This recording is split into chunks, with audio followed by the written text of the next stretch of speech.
Bonjour à tous, je suis Thomas Eddy, je suis l'auteur de ce livre, Les réalités énergétiques, édité par Le Souffle d'Or.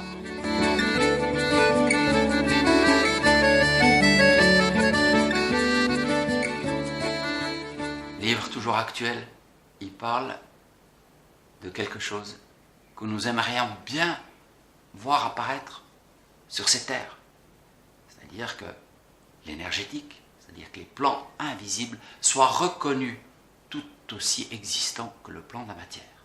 Or, je crois que nous en sommes encore loin. La matière que nous partageons, eh bien tout le monde est d'accord là-dessus, nous ne disputons pas sur le fait que la matière existe ou n'existe pas. Mais l'énergétique, elle n'a toujours pas trouvé son entrée dans le monde de la science, des sciences. Hélas. Non, mais c'est pas grave, ça va se faire tôt ou tard. Ce livre est là pour ouvrir un petit peu les esprits et pour vous montrer, ou pour montrer aux lecteurs surtout, que les plans invisibles, c'est pas parce qu'ils sont invisibles qu'ils ne sont pas réels, que les choses qui s'y passent sont importantes et sont logiques.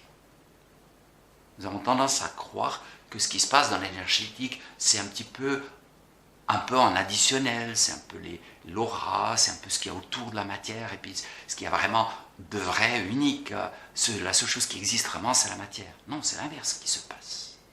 La matière, c'est l'aboutissement de toute une chaîne de causalité qui est préparée dans les plans invisibles.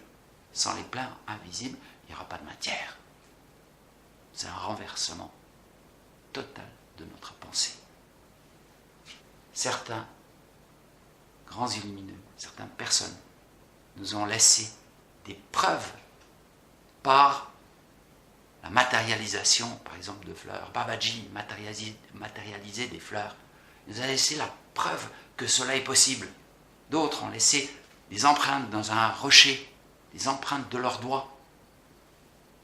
Il y a encore plein d'autres choses qui se font à la limite, justement, qui nous invitent à penser finalement que la matière n'est pas aussi solide que cela, que nous pouvons avoir un impact dans la matière, mais pour pouvoir avoir cet impact, il faut que nous la comprenions autrement que nous la comprenons actuellement. Le livre, Les réalités énergétiques, c'est fait de plein de petits exercices, plein d'histoires que vous pouvez essayer vous-même. Vous pouvez voir comment le monde invisible existe, comment vous pouvez par exemple construire une cage mentale et observer qu'en construisant une cage mentale, votre manière de penser et de fonctionner est modifiée. Vous pouvez faire plein d'autres exercices pour vous ouvrir l'esprit à l'existence réelle de ces mondes invisibles.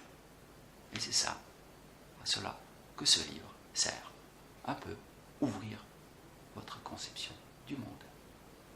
Je vous souhaite une très bonne lecture et merci de votre attention.